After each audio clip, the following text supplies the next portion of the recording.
ఇవాళ ఐక్యరాజ్య సమితి సిగ్గుపడే రోజు. అంటే ఒక దొంగవాడి చేతికి బ్యాంక్ లాకర్ అనేది వీళ్ళు ఇచ్చారు. ఒక గజ దొంగకు పోలీస్ డిపార్ట్మెంట్లో ఉద్యోగం. సో ఈ టైప్లో మీరు చూసారు అనుకోండి, ఈరోజు జూలై 1వ తారీఖు పాకిస్తాన్ అనబడే టెర్రరిస్తాన్, సో వీళ్ళకి యునైటెడ్ నేషన్స్ సెక్యూరిటీ కౌన్సిల్లో ప్రెసిడెన్సీ ఇవ్వడం జరిగింది. బాబోయ్ ఇదేంటండి అని అనుకోకండి, ఇది ఒక సిస్టమ్. అంటే యునైటెడ్ నేషన్స్ సెక్యూరిటీ కౌన్సిల్ అన్నప్పుడు 5 పర్మనెంట్ దేశాలు. సో ఆల్రెడీ ఎన్నోసార్లు మాట్లాడుకున్నాము. ఇది ఒక పిచ్చి గ్రూప్ అండి. అంటే ఇది ఎలా చెప్పాలంటే, బీజేపీ కాంగ్రెస్ కలిసి ఒక పార్టీ పెట్టారు అనుకోండి, ఎలా ఉంటుంది? కొట్టుకు చేస్తూ ఉంటారు. సరిగ్గా మీకు ఈ పర్మనెంట్ మెంబర్స్ కూడా అలాంటి వాళ్ళే. రష్యా, చైనా ఒకవైపు ఉంటారు, యుఎస్ఏ, యూకే, ఫ్రాన్స్. ఇందులో యూకే, ఫ్రాన్స్ ఎక్కడి నుంచి వచ్చారండి? వీళ్ళు ఏమైనా అంత పవర్ఫుల్ కంట్రీసా అంటే, ఆ రోజుల్లో జర్మనీని ఆపడానికి చెప్పాను కదా, అసలు సిసలైన పవర్ఫుల్ కంట్రీ జర్మనీ. వాళ్ళని ఆపడానికి వీళ్ళు 5గురు కూడా కలిసి ఒక గ్రూపుని పెట్టుకొని దీనిని యునైటెడ్ నేషన్స్ అని అన్నారు. సో జయశంకర్ గారి భాషలో చెప్పాలంటే ఇది ఒక ఫ్రోజన్ మెకానిజం, దేనికి ఉపయోగపడని ఒక సంస్థ. మరి మనం ఎందుకండి ఉన్నాము అంటే, మన మీద పాకిస్తాన్ లాంటి దేశాలు, పాకిస్తాన్, చైనా, అజర్బైజాన్, టర్కీ లాంటి దేశాలు దుష్ప్రచారము చేస్తారు. మరి మనం జవాబు చెప్పాలి కదా. కాబట్టే మనం ఇంకా కూడా ఐక్యరాజ్య సమితిలో ఉన్నాం. ఇంకా చెప్పాలంటే మనము ఒక విడిగా ఇలాంటి యునైటెడ్ నేషన్స్ పెట్టాలి అనే ఆలోచన కూడా మనకుంది. అంటే భారత్ లీడ్ చేస్తున్న యుఎన్. సో ఇప్పుడు ఏంటంటే, మీకు పర్మనెంట్ మెంబర్స్ 5గురు అన్నాను కదా, నాన్ పర్మనెంట్ మెంబర్స్ అని ఒక గ్రూప్ ఉంటుందండి. అందులో 10 మంది ఉంటారు.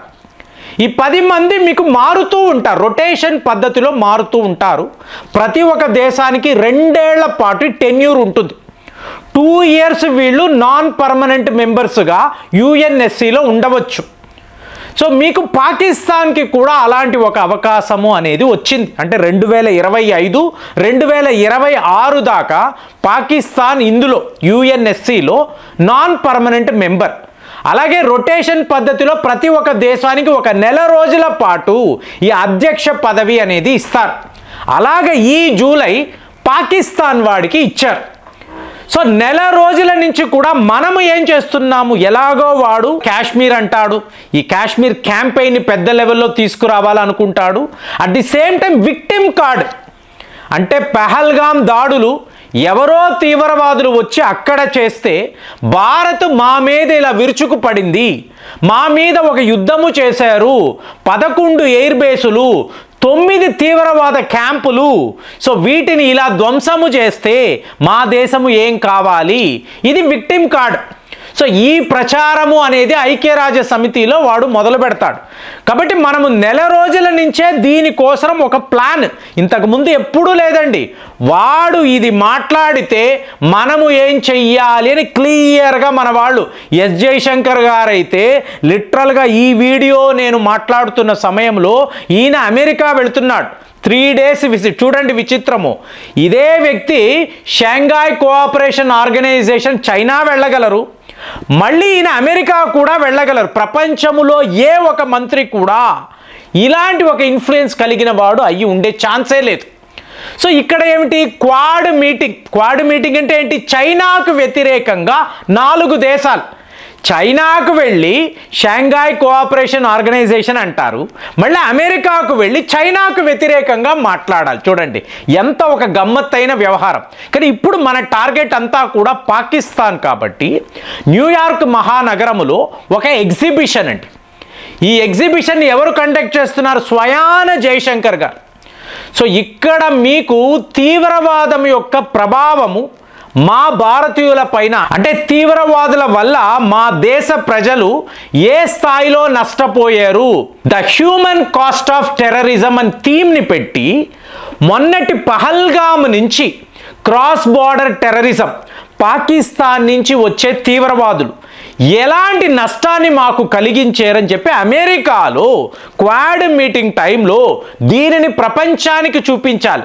ఇంటర్నేషనల్ మీడియా, ఒక BBC, CNN, New York times, Washington post, ఇలాగా మీకు వరల్డ్స్ ఫేమస్ పత్రికలు అందరూ కూడా వచ్చి దీని మీద ప్రత్యేకమైన ఒక కవరేజ్ చేస్తారు. ఎందుకంటే జైశంకర్ అక్కడ ఉన్నారు అంటే మీకు హాట్ వార్తలు.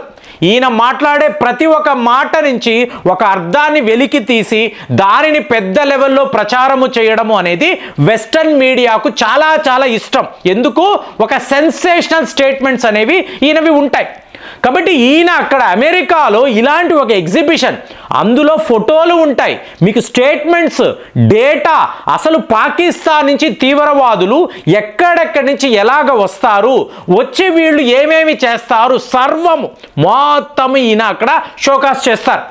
సో ఇప్పుడు ఏమైంది, మీకు అమెరికాలో ఇంత పెద్ద ప్రచారం అన్నప్పుడు ఇక్కడ ఐక్యరాజ్య సమితిలో పాకిస్తాన్ వాడు విక్టిమ్ కార్డు ప్లే చేస్తాడు.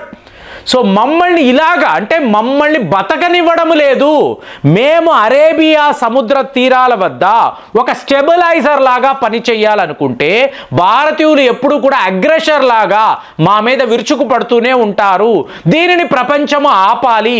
ఎక్కడో తీవ్రవాదం అంటే మమ్మల్ని నిందించడం ఏంటి? ఒరే ఫోటోల్లో అక్కడ పీఓకేలో మీ స్ట్రక్చర్స్ ఎక్కడెక్కడ ఎంతెంత మంది తీవ్రవాదులు ఉన్నారు మొత్తం ఇవాళ ముందు పెడుతున్నాం కదా. యునైటెడ్ నేషన్స్ సెక్యూరిటీ కౌన్సిల్లో కూడా సరిగ్గా ఇలాంటి ఒక ఎగ్జిబిషన్ని మనం కండక్ట్ చేస్తాం. అంటే ఒక ఓపెన్ డిస్కషన్ ఉంటుందండి. జూలై 22 ఒక ఓపెన్ డిస్కషన్.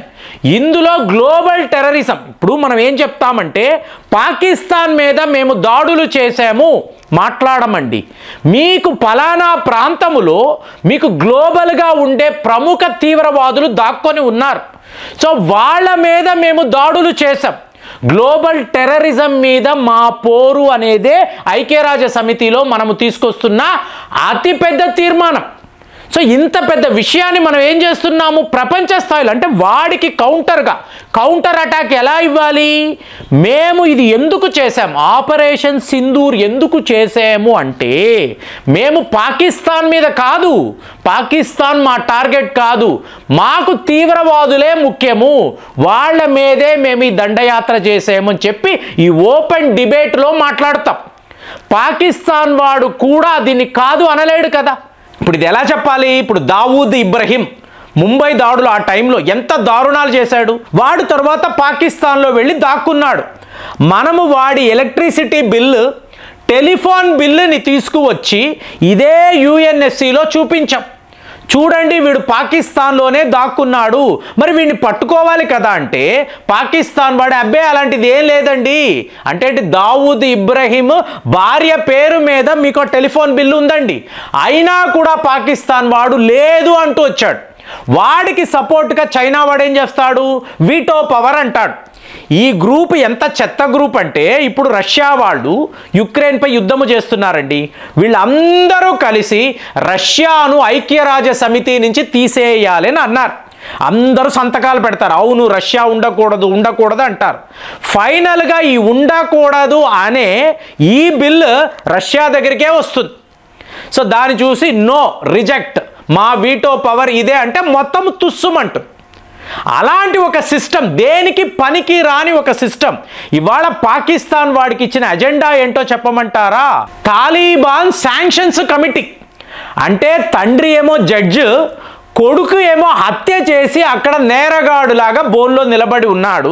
ఇప్పుడు తండ్రి జడ్జిమెంట్ చెప్పాలి అంటే ఎలా ఉంటుంది? కానీ జూలై 1 అన్నప్పుడు ఒక దరిద్రమైన రోజు ఎక్కడా ఐక్యరాజ్య సమితిలో ఈ ప్రపంచమే ఒప్పుకోని ఒక విషయము అక్కడ జరగబోతుంది. ఈ పోరులో ఇది ఇండియా వర్సెస్ పాకిస్తాన్, అదేదో క్రికెట్ మ్యాచ్ జరుగుతున్నట్టుగా మీకు ఐక్యరాజ్య సమితి స్టేడియంలో ఇలాంటి ఒక యుద్ధము ఉన్నట్టుగా అందరూ మాట్లాడుతున్నారు. మరి ఇవాళ మీకు అక్కడ యుఎన్లో ఏం జరగబోతుంది, ఏం జరిగితే మన కౌంటర్ ఎలా ఉంటుంది ఆలోచించి కామెంట్స్లో రాయండి. మళ్ళీ వచ్చే వీడియోలో కలుద్దాం. జై హింద్.